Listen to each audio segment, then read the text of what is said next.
almost 3 times as much as us. Between 2.5 and 3 times as much as us. Their peak hour, I think, is double ours. So it's kind of wonky to get into, but peak demands and peak factors. There's a certain cost that a utility incurs to meet the average demand of its system. It then has to incur extra costs to meet peak demand. And so the customers who are causing that peak demand should be paying for those peak costs. And before this case, Providence was not assigning those peak costs. And they should be in this case as well. They should be in this case. That's very well established in the electrical field, electrical utilities.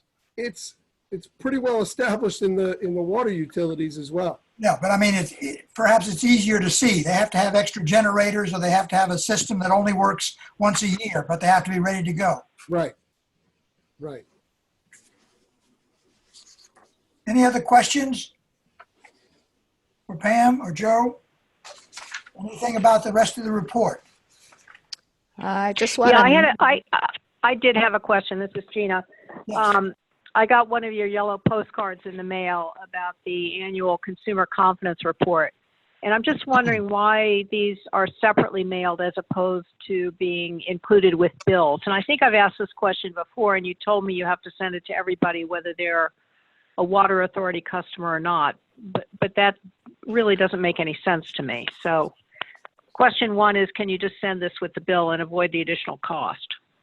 no, we can't, because it's got to be mailed this month. It's got to go to every single customer this month. We don't have to send it to people that are not customers, but doing a mass mailing by zip code actually is much cheaper than sending it to individual customers. And most of the residents are customers. Who tells us that we have to send it this month? The EPA. It is a regulation. Remember, Gina, we used to have to print the whole thing and send out this. No, I know. Big deal. I mean, it seems to me it's reasonable to require us to send it out once a year, but to dictate that we have to send it in a month doesn't seem to make a lot of sense. But I agree, I don't want to take on the EPA. Is it a function of when the sampling, the testing is done, that you have to do it within so many days after the results are in? And if so, could we then test earlier so it would coincide better with the billing? No, it has to be sent out the first week in July. And it's based on our previous year's testing, whatever that fiscal year is. Okay, let's move on. I did want to mention about the demolition, that everything is approved. The contractor is going to be starting probably the beginning of next month. The town of Bristol police, or fire department rather, has requested that they be allowed to do a smoke training. So we're working on that now. Joe's writing up a release for us that we can have them sign. And there'll be no fire. It's just they fill the building with smoke to do some training. So we're looking to help them out with that if they can get it done in the next week or so. So other than that, they'll spend the first couple of weeks removing the asbestos in the house, doing all the remediation. And then the next couple of weeks, they'll be actually demolishing the house and restoring the area. Any other questions? Comments on any of the other reports that are attached? That sounds good. Okay, financial report. Mark's not there. I'm here. Yes, Yes, he is. Yes, he is. Hiding. Okay. Can you see me? Yeah, Yes. he's hiding behind a beard too. Now I see you. Now I see you. can you see me? I'm having some technical issues through my internet here, so. We Yeah. see you. You. You're just a little fuzzy. All right, I'm not getting the shared screen, but I'll proceed. Everybody, I sent out the May statements this afternoon. If you got them, had a chance to look at them yet.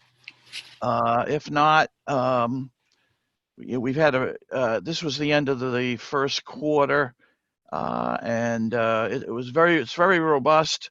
We're doing about 10% over last year on gallons, and dollars is about 15% up as well. So that's with a 10% rate increase. So last year it was a very poor first quarter. So we're in good shape there. If you want to look over everything, expenses are fairly status quo. I made a note in there that most of the increase in expenses that shows on the financials are due to the increase in depreciation, because we capitalized a lot last year. So depreciation over last year is up quite a bit. So expenses without depreciation, which is a non-cash item, we'd be under last year if it wasn't for that increase showing there. The audit is complete, and I'm happy to report it was a clean audit. There were no issues, no deficiencies noted, and we're good to go for another year. We received a copy of the final yesterday, which came in just in time, compliance-wise, that we needed to get that to all the banks, bond trustees, before the end of this month. So we got that in under the wire. The files have been sent to the agency that's putting together our annual report. That'll be piggybacked on the back of the annual report. And that is just about all done, I believe. Pam might have the last update on that. And we should have them printed in the next couple of weeks. So they would be available for review sometime in July. And we will have the auditors in. I'm not sure in July. It would be nice to have them in maybe when we get back, if we can get back in the boardroom. If not, they will do a Zoom meeting either in July or August if schedules permit. But everything looks good. As far as the impact of the COVID, it's been very minimal. Our collections are down, I would say, only about 5%. We have not had any shutoffs or tagging for many months. And when we ran them last week, there were about 400 of 17,000 accounts that were delinquent enough to be tagged. Normally, there'd be about 200 at this point in time.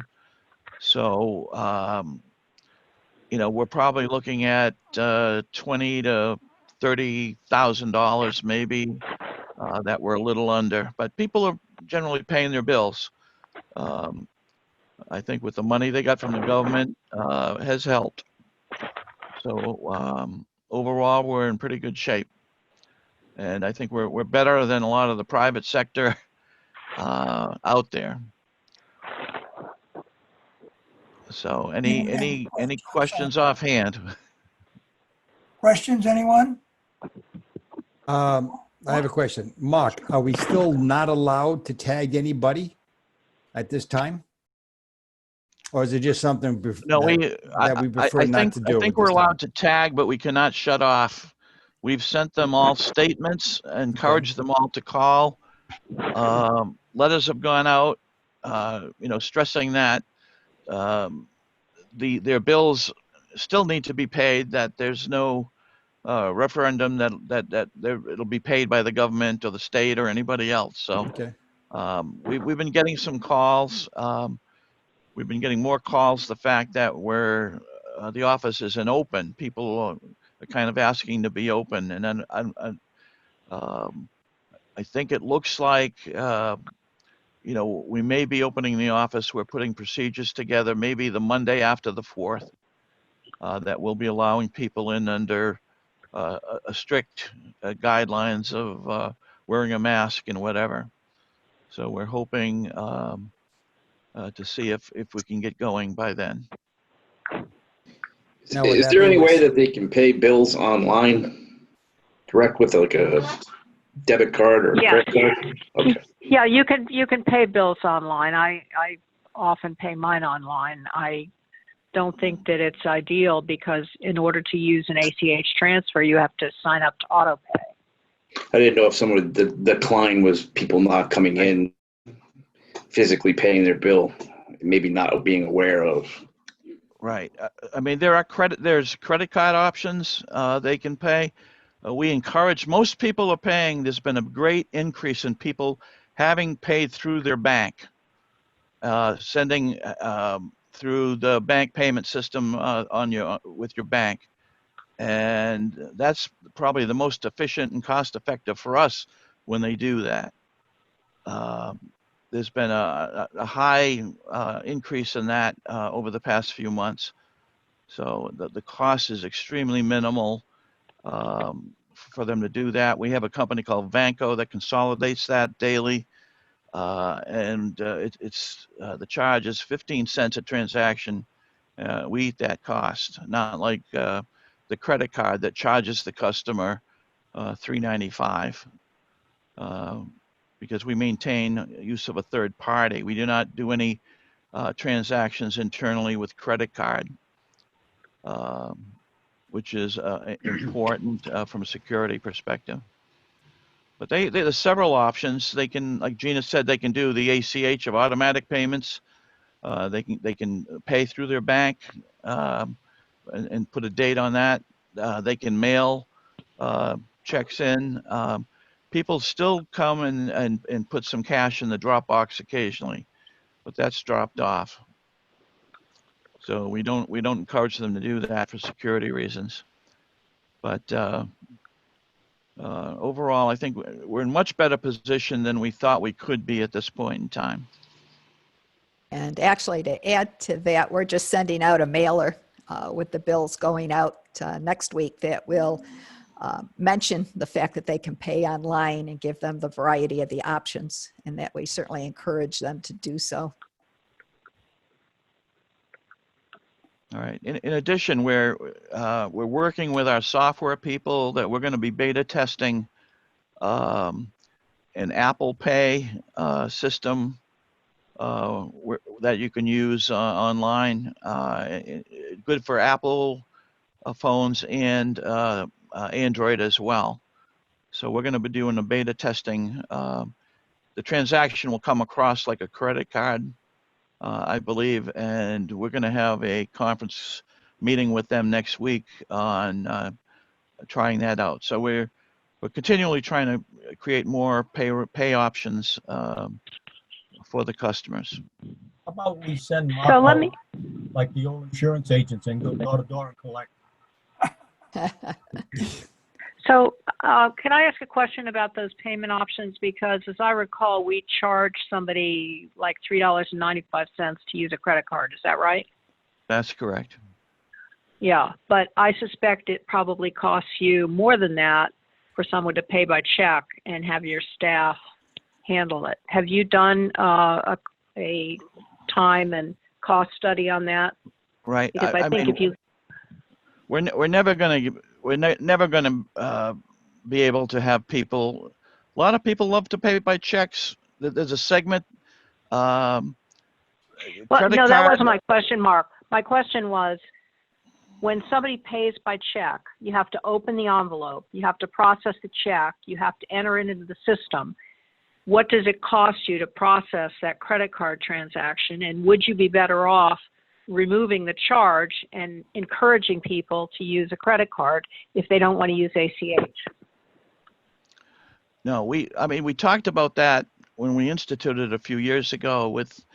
It would probably cost us $100,000 if we ate that cost, probably or more. Which is why we That encourage. wasn't my question. My question was, let's say it would cost you $100,000 if you ate the charge. What does it cost you to have your people process the envelopes with the checks inside them? Because that's what you need to compare it to, in my opinion.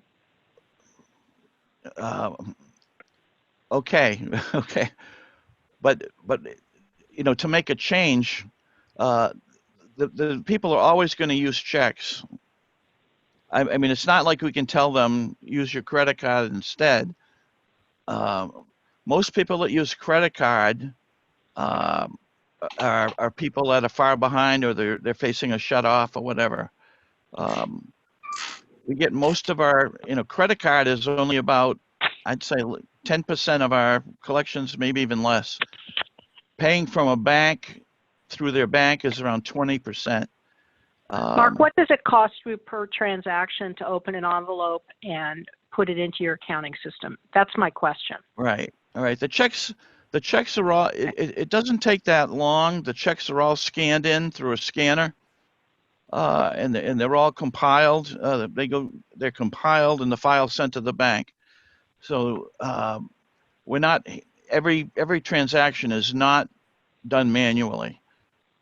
So you don't have a lockbox. You scan them within the company.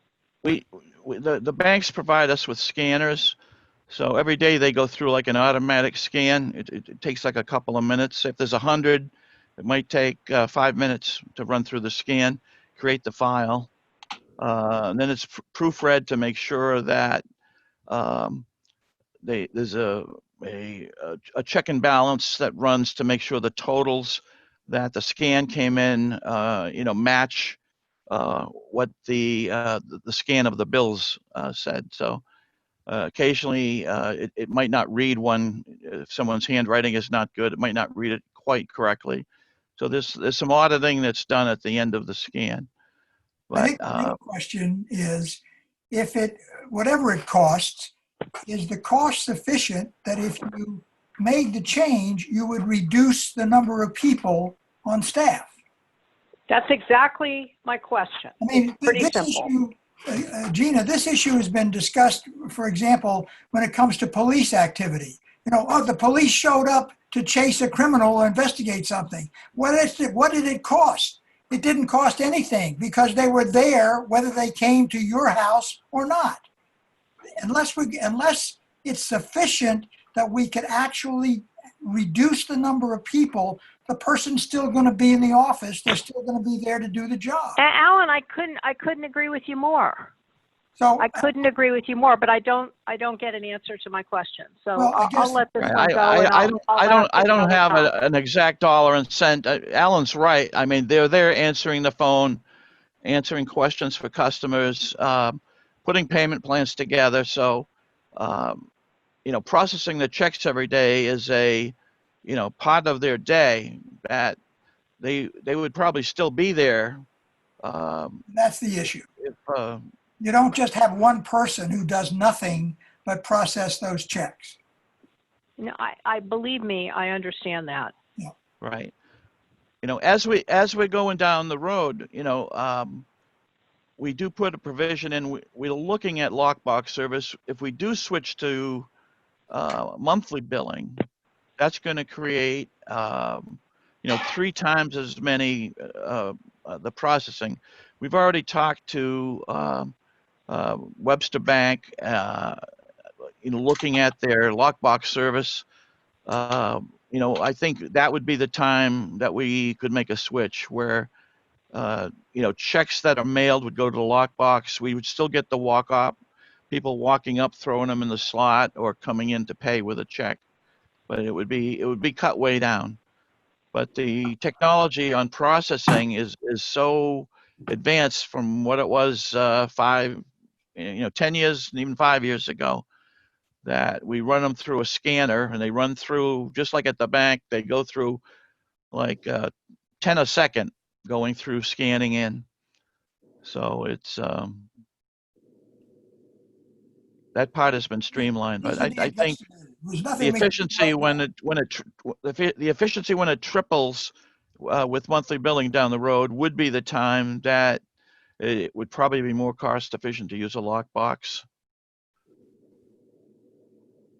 Okay, Gina, you have anything else to add at this time? No, I don't. I give up. No, you won't give up. You won't give up, and that's good.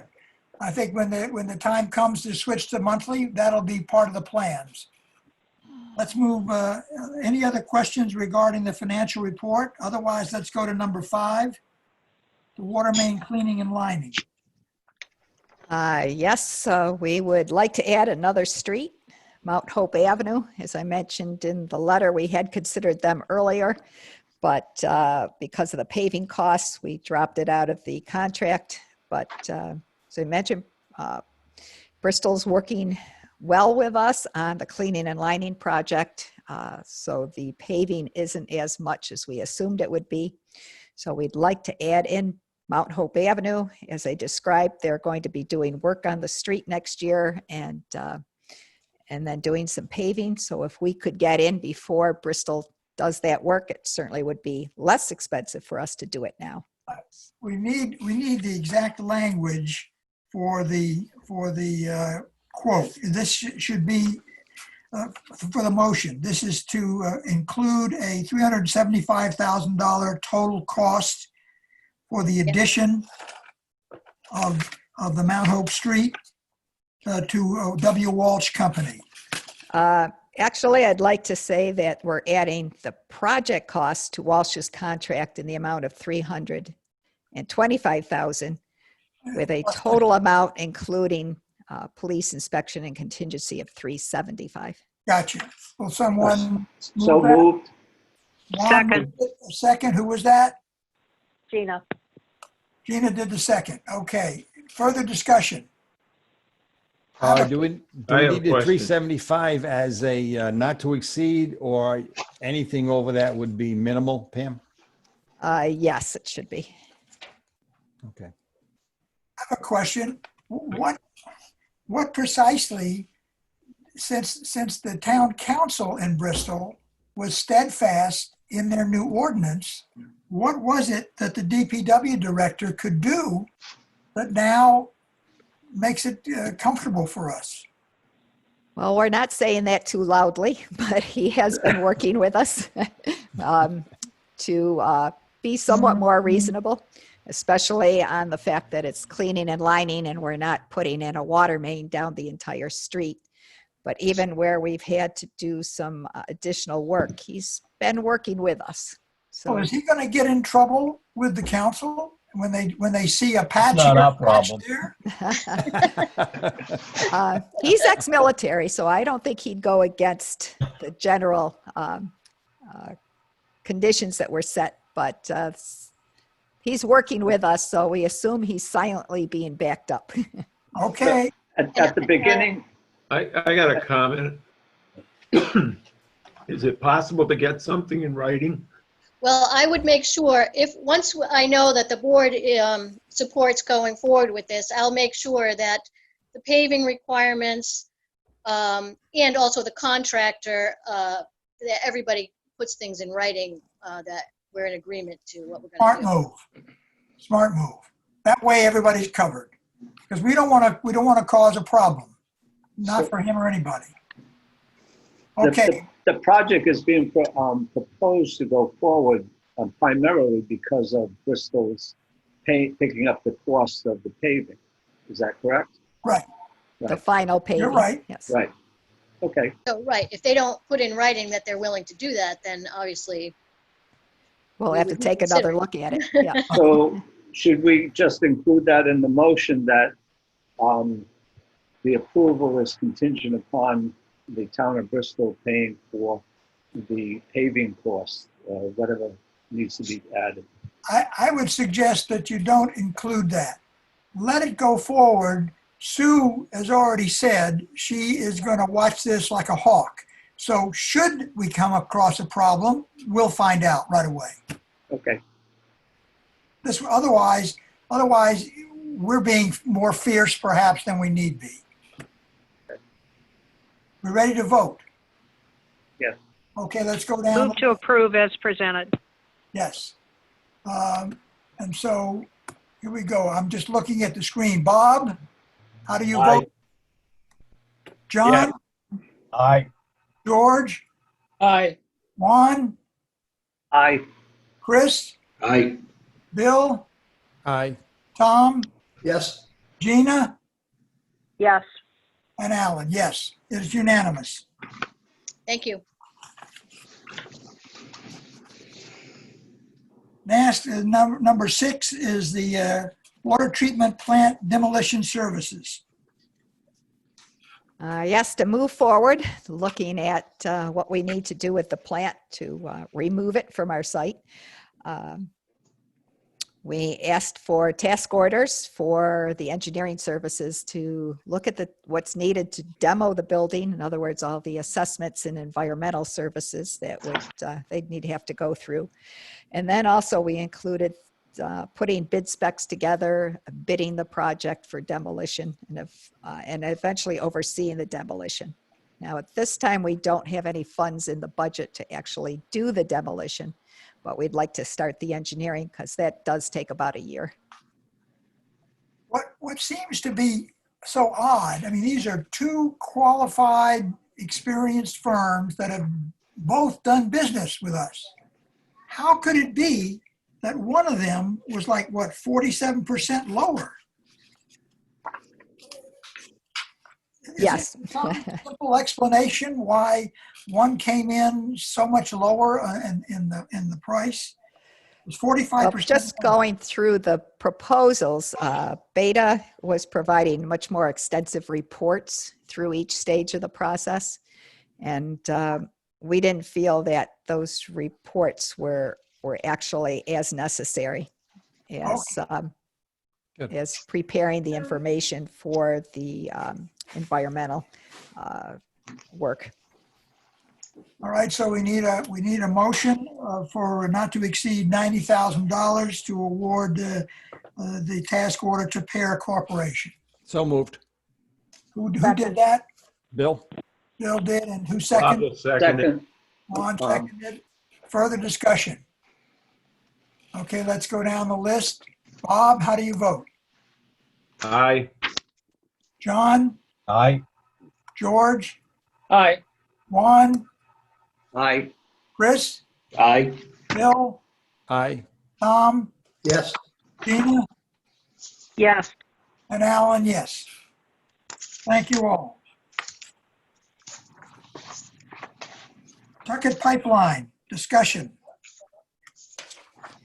Okay, just to bring you up to date a bit. We are getting the easements from Knights of Columbus. It took them quite a while to go through all their voting members, but I believe Joe has sent them the easement to their attorney, and we should have that back soon.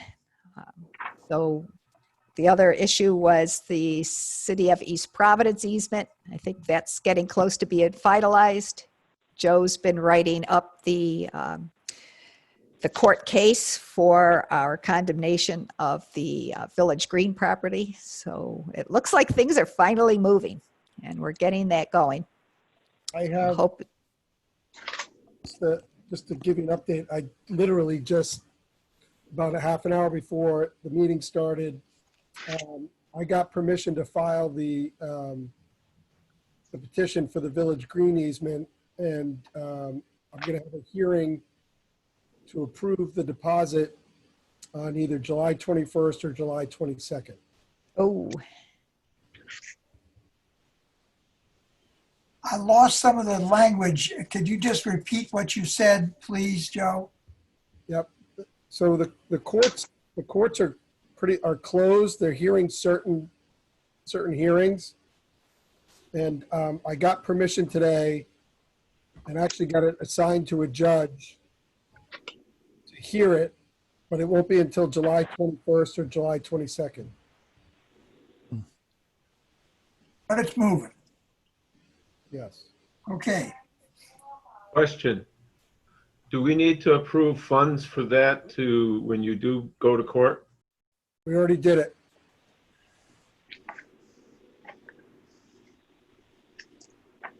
Any other questions? Yeah, we did it a few months ago, hoping we were going to, just before COVID hit, hoping to get this done a lot sooner. But, Okay, any other questions? Let's move forward. And actually, I did want to mention that we are doing some work with the design on the Pawtucket pipeline. Meanwhile, I have been talking with the mayor of East Providence. He claims he is anxious to get this before the city council. They're also doing Zoom meetings and trying to keep them to a minimum. So he's been having some difficulty actually arranging a date for that. So we have slowed down the actual engineering. At this point, it's waiting for East Providence never seems to work out well. So I was going to ask the board, do you want to move ahead with the engineering, realizing that East Providence may or may not be participating by the time we get it done? Well, I thought we made a commitment. We're going through this project one way or another, so I don't see why we don't start. Okay, because the major thing we need to get going is the water quality study. And that will be expensive, and that will be an additional cost. So once I can get the health department to weigh in on just exactly what they're looking for, we can come up with a cost estimate, and we can get that going, get the board approved and get that moving. Well, I'm wondering if it would make some sense to serve East Providence with a notice that we're going to go forward unless they approve it by, pick a date, July 15th. And that if they want to come in later, we'll have to add an administrative cost to it. Oh, boy. Is there another way of saying the same thing? Sending them a note, assuming we move forward, sending them a note to say, we haven't heard from you. We understand you have some problems, getting together and meeting. You started with us. You started preparing to share. You said you were sharing the cost.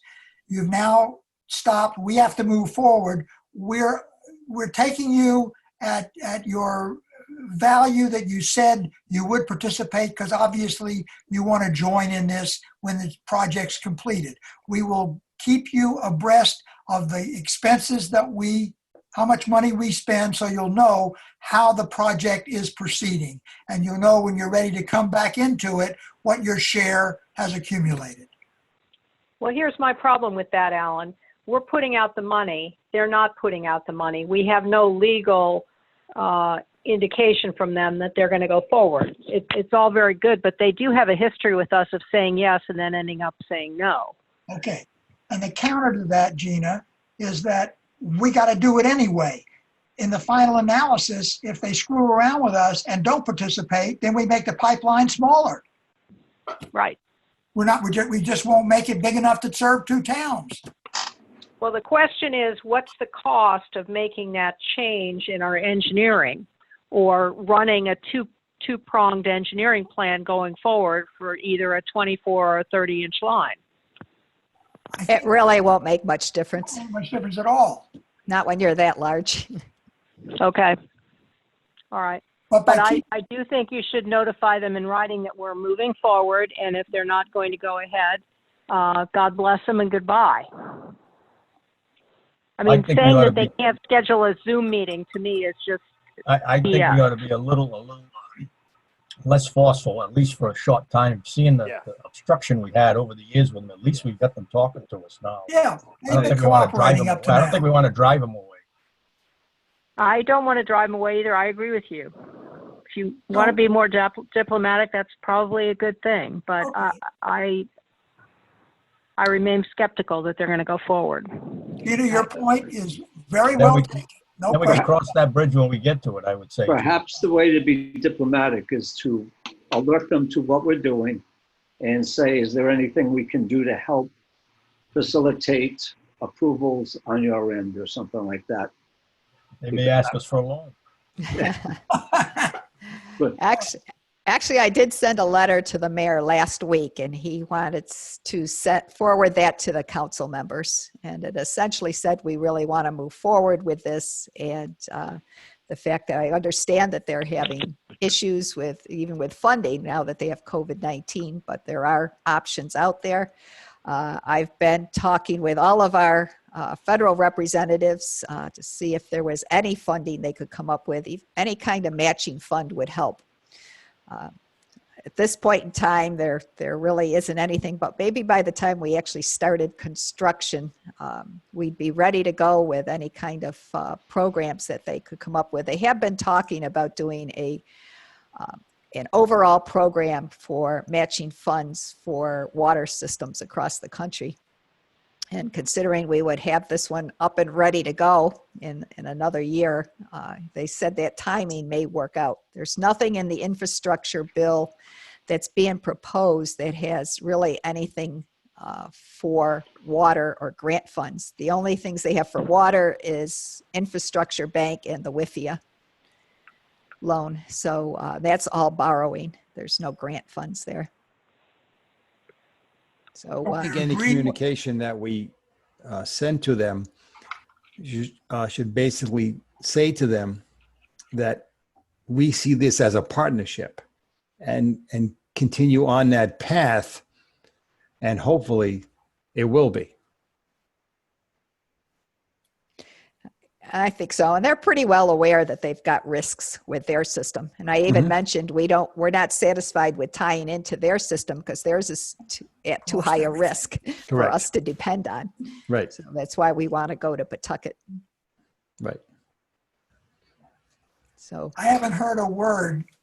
I believe that we should, if we're going to send them a letter, the letter should contain some date that says, at this point in time, we have to go it alone. Be nice about it the whole way, but we need to put a date out there someplace that says we need to make a decision as BCWA to go forward and we're going to connect to Pawtucket. Well, what kind of time frame would we be looking at where, Bob, you would feel comfortable telling them this is the day we need to know if you're in or not? Well, as Pam said, we need to do the water quality test, and whenever that is due, let's go halfway through that and say that's our date, our drop dead date. If we have to pay for the whole water quality test, that sort of takes us into the ballpark where we're going to pay for the whole thing. The difference in a pipe size of 6 inches, I agree, is not going to cost much, but we need to be able to say to them, after this date, you're not going to pay us, they'll take us to court or something. Okay. Pam, what kind of timeline you looking for that as far as the water quality test? Well, the water quality test, depending on what the Department of Health requires, could take up to a year because we're mixing two supplies and they've been very paranoid after Flint, Michigan. They want extensive corrosivity testing. But what's happening now is Providence will start adding phosphate to their system. Pawtucket already does. So the only issue is really going to be what pH we treat to. Right now, Providence is a 10.3. I believe Pawtucket's around an 8.5. So whichever one ends up being more stable for us is really be the determining factor. So I don't think it will be as extensive as what they originally would have looked for, where they look at varying levels of corrosion control versus varying pHs over long periods of time, because the pipes have to acclimate to, the test system has to acclimate over months to how it reacts with the different levels of phosphate. So I'm hoping, because Providence is going in that direction now, the testing requirements will be considerably shorter. But you never know with the health department. Doesn't that also take into consideration that we would not want to cut either side off completely? We want to at least buy 1 million gallons a day from Providence or Pawtucket, so that the water keeps flowing. Otherwise, we get stagnant water in the pipes. That's correct. We will be using probably about 1 million from each and then make up the difference with whoever's cheaper. So it would depend on, that would be adjusted chemically, depending on the flows between the two systems. Gotcha. Okay. Any questions, comments? Let's go to the next item. The approval on the annual write-offs. Someone make the motion to acknowledge annual gross write-offs in the amount of $50,189.68 less recoveries of $27,219.06 as presented. So moved. Second. Gina, second. There's a second. Any discussion? All those in favor, please say aye. Aye. Aye. Aye. Aye. It's unanimous. Thank you. The Bristol County Water Act. We discussed this some last meeting, more in relationship to the Anawan Dam and canceling that contract. So this is, Alan asked that we consider actually going back to the state and asking for the repealing of the Bristol County Act. There may be some sections in there that might need to be kept. Actually, there's one that refers to Providence that had nothing to do with us. But in general, what it does is requires us to maintain the system. And it's become more of a question lately because of removing our existing dams on the Kickamuit. The DEM has brought up the issue that, well, I thought you were required to maintain that system by law. And they said, well, we were, unless if the state's going to pay for it. And since they are not paying for it, we're absolved from the maintenance of the system. And the fact that we've got the Save the Bay, the State Resiliency Officer, the CRMC all supporting us in the removal, it might be cleaner just to get the act removed at this point. We had not considered doing it, we had talked about it in the past, but we had decided to leave it for a while because it still held the state responsible if we decided to do anything with taking the state to court or forcing the issue on the payments. Is there any way we could possibly get the state to just say, no, they're not going to meet the obligation? Other than if they just keep kicking the can down the road and saying, oh, we may do it someday, then we're kind of stuck.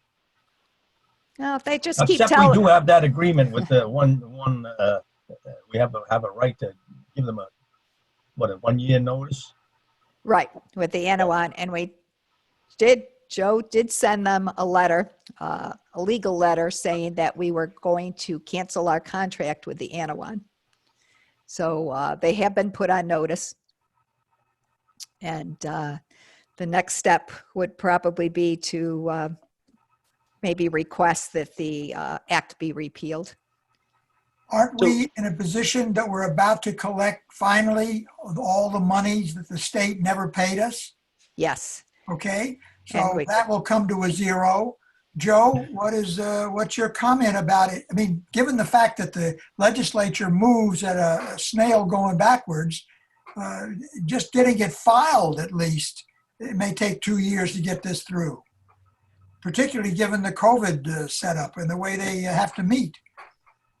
Is this a big deal to get that thing in there?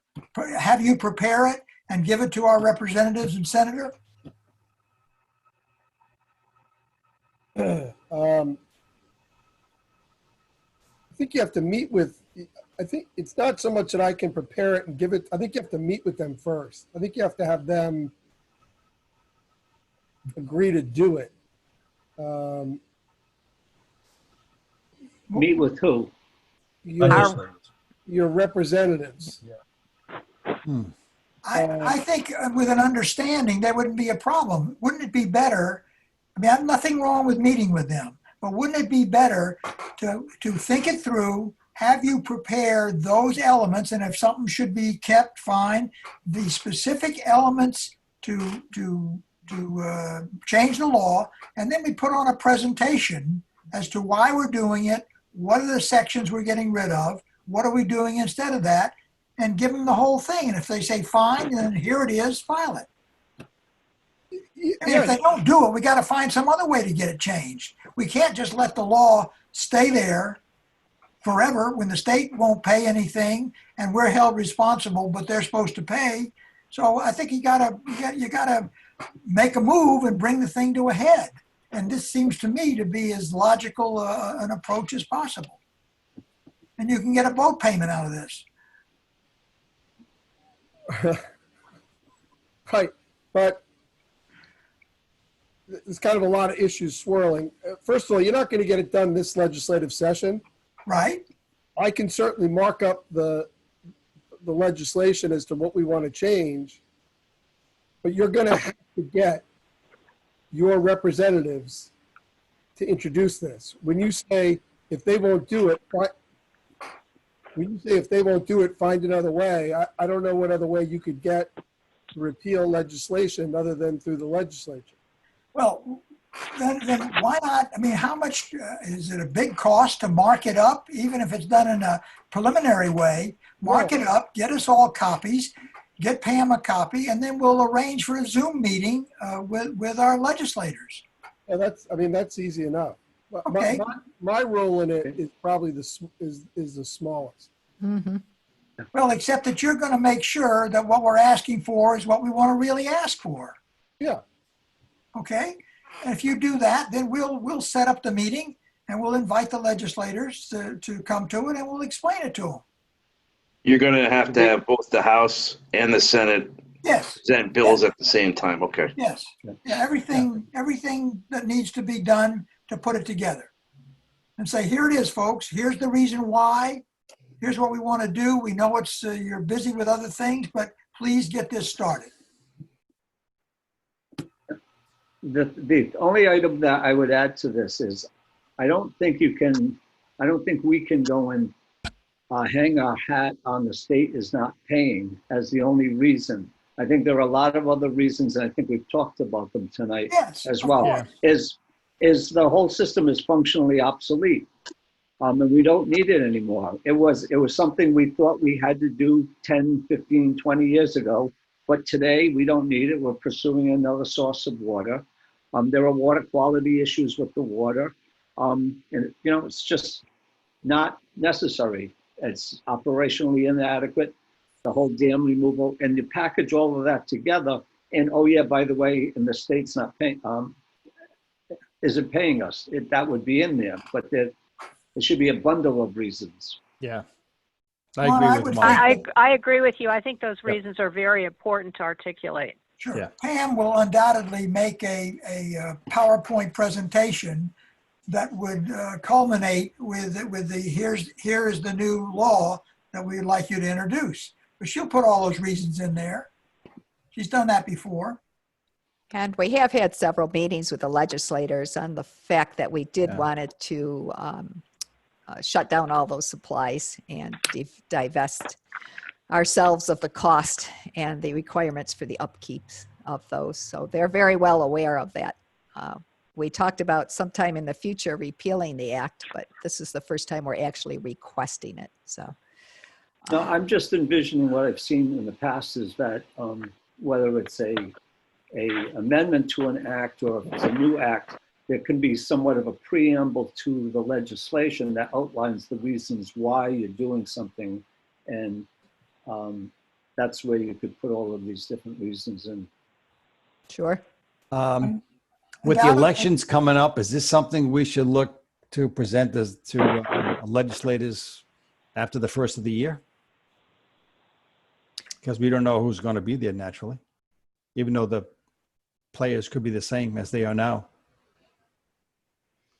Joe, any thoughts on that? Some 30+% have no opposition anyway. So No, I just to move forward with this. If we have to move forward or bring somebody new on, why not? Okay. But the people I've talked to are all in agreement. They understand what's going on. And I think this is the time to do it. It's a quiet time for them, essentially. Let's get it ready. We have time to put the presentation together, the preamble that Juan talks about. I think everyone, all of the directors will have an opportunity to tweak this thing and put their inputs in. I just think we ought to move forward on it. And I'm not talking about super fast, just let's start. Let's get it started. Okay. I don't know what their schedule is for this year, how long they're actually going to go, or I know they're doing minimal meetings, Right. but I think they're just dealing with the budget and then they're going to run out of there. yeah, sounds like it. So we definitely would want to prepare it for next year. Yeah. Well, we get started. Anyone objecting? I had everybody's sound cut off. Okay, let's go. Tell us about FirstNet. Okay. Mike's got a little presentation on this. I just thought it would be interesting for the board to see some of the new technology we're getting into and how it's going to help us out. Mike? All right, Pam, if you let me share the screen, I can show some slides from AT&T, who is managing the FirstNet system, and they have some good graphics that represent what this system is. So I gave a lot of background in the memo. Essentially, we're always looking for resiliency and redundancy to support all of our operations. Still can't share, but It's not giving me one for you. So You what just this it says the host disabled attendee screen sharing. So if you go down to the bottom where it says share screen, whoever's the host, if it's you, Pam, you Pam need is the to host. let that happen. so I going can share back. mine, but I don't have one for. For Mike? You should be able to let you share all attendees. You have disabled, the host has disabled attendee screen sharing. So if you enable it, then he can share his screen. Unfortunately, I don't have that on mine.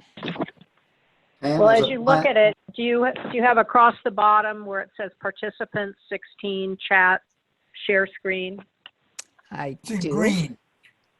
Okay, hit the thing that says share screen. I did. All that's And coming it up should- are some of my screens, but I'm not seeing anything that says,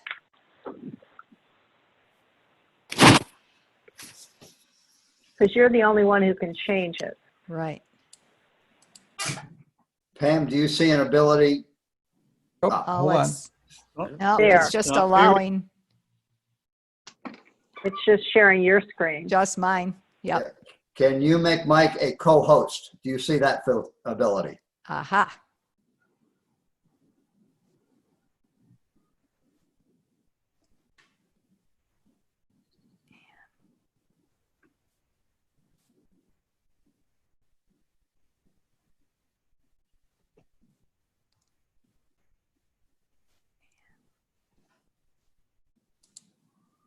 And I'm getting there.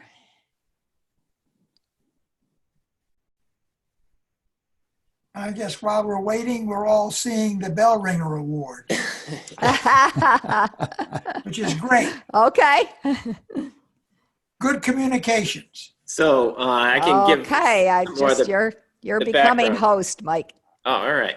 I am the host. Let's see if We're you going can through all stop this. sharing. Is there any way we can meet back at the offices next month? We'll have it all figured out by Yeah, then. we'll have it locked in by then. All right. All right. I don't see any change here. Okay, Mike, so There. you're gonna share. Here we go. How does that look? Everybody There see you it? There now? we go. There we go. Yeah. All right. Okay. FirstNet. That's All nice. right, What's so- the city? A little bit of the history. So 2001, 9/11, major communications failure hit. The infrastructure was hit and the system was flooded. The follow-up federal reports identified the capacity issue and reliance on broadband systems as a priority for first responders. So fast forward to 2012, a Middle-Class Tax Act creates the FirstNet system. So what this essentially does is prioritize some bandwidth in the communications protocol that first responders could maintain priority service. It would separate first responders and different levels of first responders from the commercial traffic. Example of the congested commercial traffic is in a hotel or at a concert where a lot of people are together. Sometimes phone calls drop out, whatever type of social media type interactions you're trying to do, the speed gets bogged down. The system gets to capacity. So that's a problem. If the first responders are there, they need to communicate.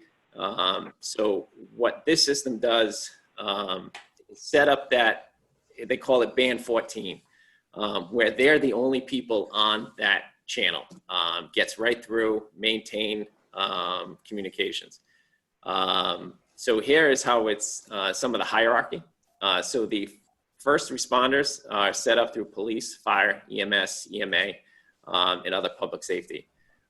Where we fall in is extended primary users, which hospitals, basically anybody who supports a major the first responders or a major catastrophic event. So this is kind of a rudimentary example of broadband commercial traffic. So this Route 14 is meant to represent the bandwidth that has been isolated in the full spectrum of frequencies that only the first responders can get on. So it limits all this congestion that's down here that can ramp up, ramp down based on the event or where you are physically, and maintains that capacity up here. We would fall in here in this extended primary range, which is above commercial, but not at the full primary.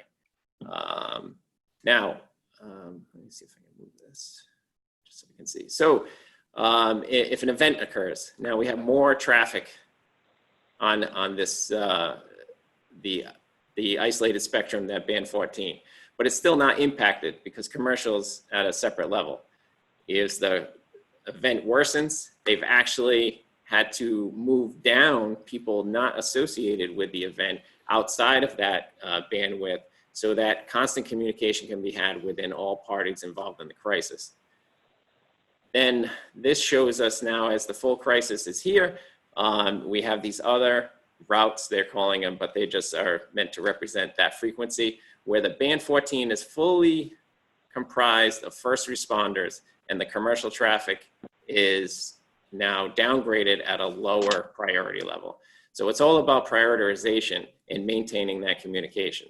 Now, if this event represented here happened in the Bristol County area, the first responders of Bristol Fire, Bristol Police, Warren Fire could elevate our communication status to be part of this band 14 if we were, if our input was required, if we were part of the response. So there is some movement available within those frequencies if you're part of the system. Another huge benefit when you look at radio build out versus the FirstNet cellular system are these trucks. So these are mobile antennas and they are fully powered, fully deployable. And one example the representatives gave of a hurricane in Florida. One system was fully reliant upon backup radio infrastructure. After the event, it took them about a week to rebuild their system, procure the parts, get the antennas built out to reestablish their means of communication. Another customer system utilized FirstNet. These trucks rolled in, they were back up and running, communicating within 24 hours.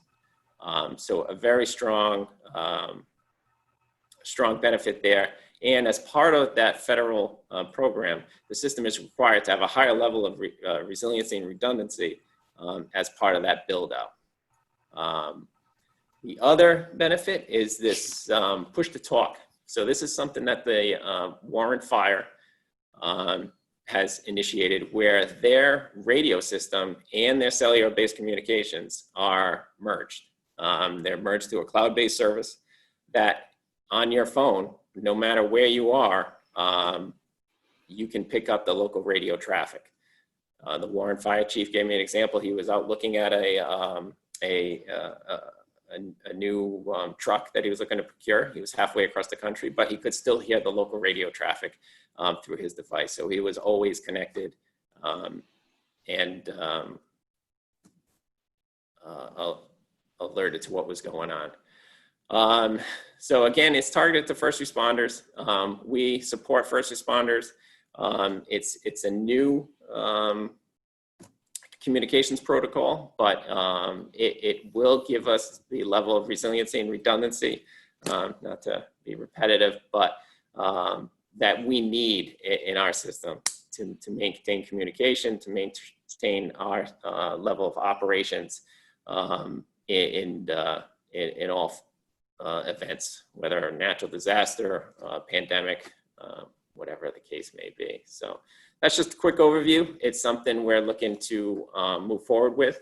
Like I mentioned, Bristol, Warren, and Barrington are either current or migrating to this system. We tested it. I had 2 demos throughout the system. The operators were very happy with it. It served all our needs. So we're in the final stages of assessing the technology to ensure whatever devices we choose work with our current suite of softwares, both now and where we hope to take this. So it's also a technology that we can leverage to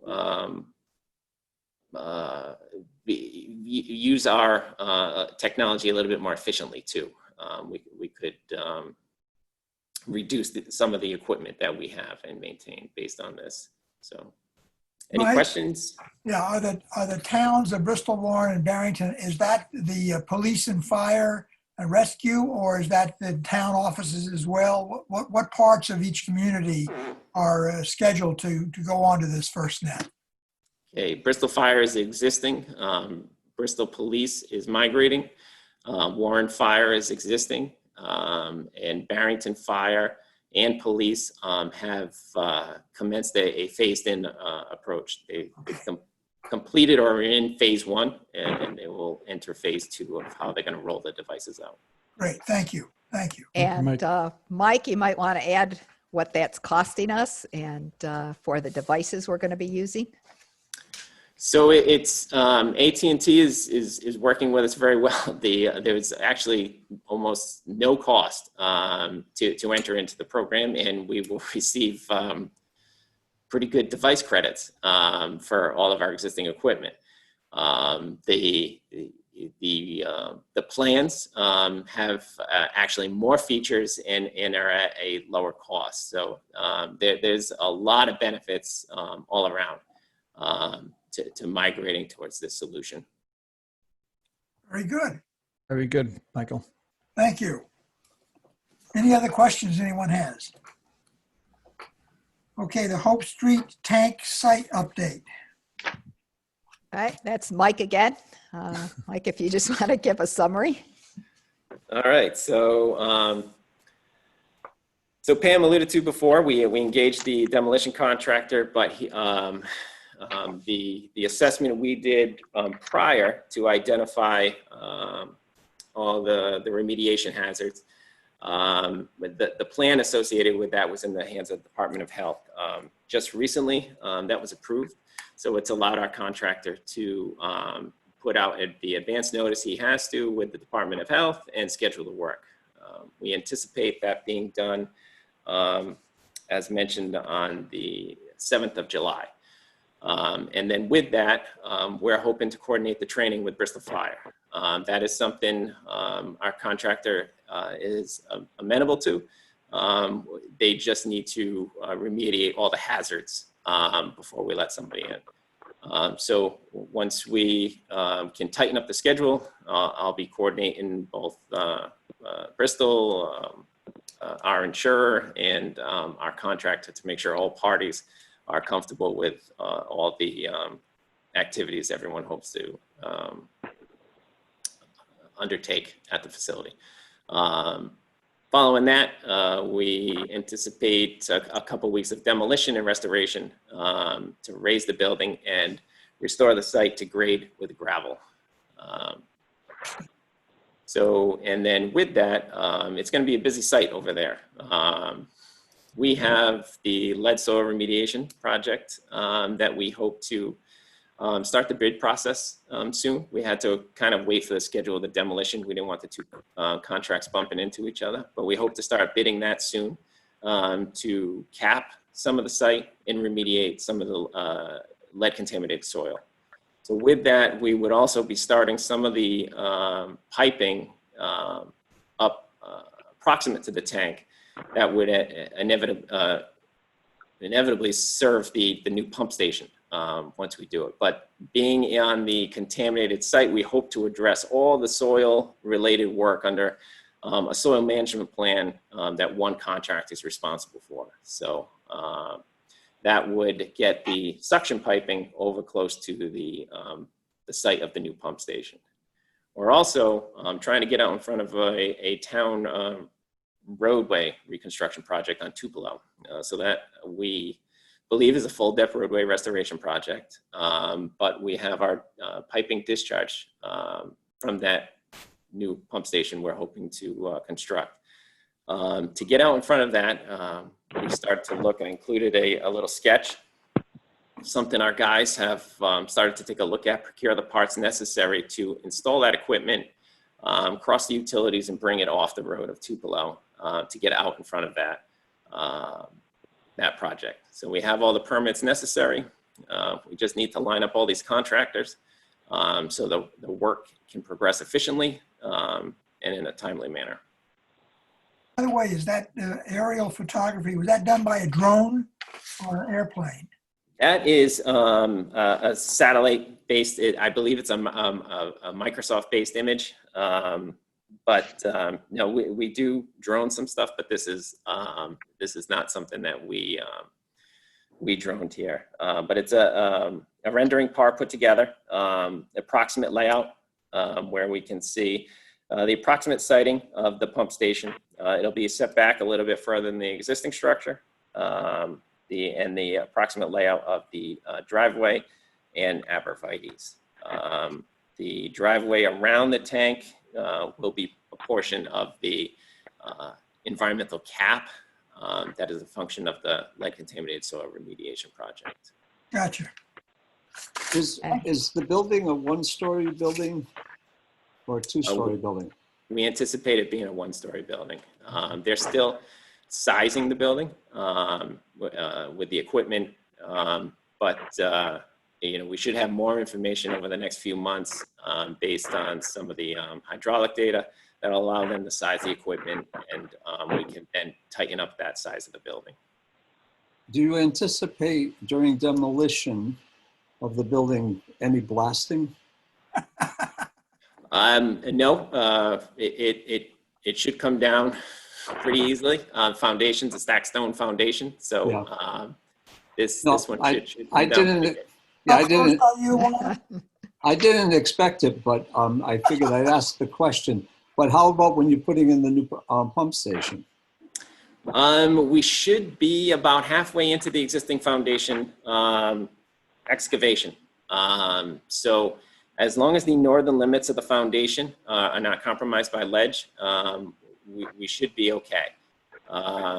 If not, we have the flexibility of the existing footprint where we know there is no ledge. There's no outcroppings. Some homes were built around outcroppings. This one was not. It has a full depth foundation with a sewer service that runs underneath the foundation. No ledge. I thought Bristol was full of ledge. The property next door is Yeah. full of ledge. And our tank is sitting on top of a pile too. Well, and I know there's a house in the area that has a fieldstone foundation, so I was just wondering if demolition might. Don't have to worry about that one. Okay. They'll push it in on itself and dig it out. Okay, thank you.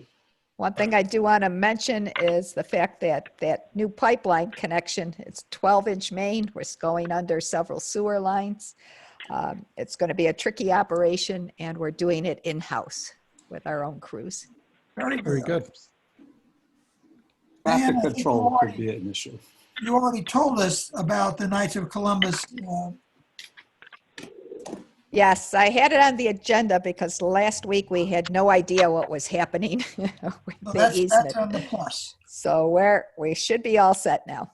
Our next meeting is July 23rd. Is there anything else anyone has? Yeah, scheduled? back to my question. Is there any idea when we'll be back to the offices to meet? Back to our offices? Well, it depends. We need a area where you could maintain 6 feet distance for everyone that's involved, including if we have any public attend the meeting. No, just- So just, if everybody would be willing, you know, there's still restrictions. You'd have to be wearing a mask. Right.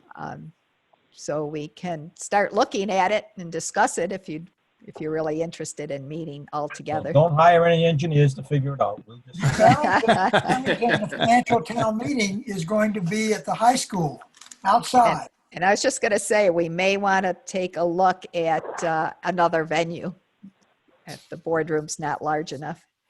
you still have town meetings, Alan? Yes, yes, financial town meetings. And they did a practice run the other day just to figure out how it would be. They're planning to, I think they're planning to do this middle of July at the high school, at the football field. And set up spacing and everything. So it's going. Well, we What- definitely have room in our parking lot. True, true. Anywho, nothing or no other business. I'll entertain a motion to adjourn. So Yeah, moved. Alan, I'd like to just bring one thing to the attention of the board, if I could. Yes. We have 2 retirements tomorrow, 2 on the same day. Brian Souza, who's one of the last of the old timers, if you want to call him. I believe he has over 30 years Wow. with us. He's a foreman in operations. He's retiring tomorrow, as well as Marie Massey. Marie's been with us, I don't have the exact numbers in front of me, but about 15 years. And she has been in our customer service and billing department. And they are both heading out tomorrow on a new adventure. So I just wanted to bring that to the attention of the board. Thank you. I Thank think you. there was that So mentioned question about that. before. Question about that. It seems as if when someone retires, particularly somebody with the kind of length of service that Brian had, but regardless, we probably should have a standard letter from the board that goes to them on the occasion of their retirement. Have we done that in the past? No, but I think that's an excellent idea. Well, I let's wish them prepare that for better next- luck than our last retiree, Ken. Yeah. Did anyone What happened to find out Ken? how many Went out calls leisurely there were? fishing. He almost cut his hand off. Oh, I didn't know that. Did anyone figure out how many cars went by? There were quite a few. That was I'd an, say, what, maybe 30? Maybe 30. Some I thought it police, rained fire that day. trucks. All right, are we ready to vote? Yes. All those in favor, please say aye. Aye. Aye. Meeting is Aye. adjourned at 7:24. Good night. Happy 4th of July. Good night, everyone. Happy 4th. Good night. Bye.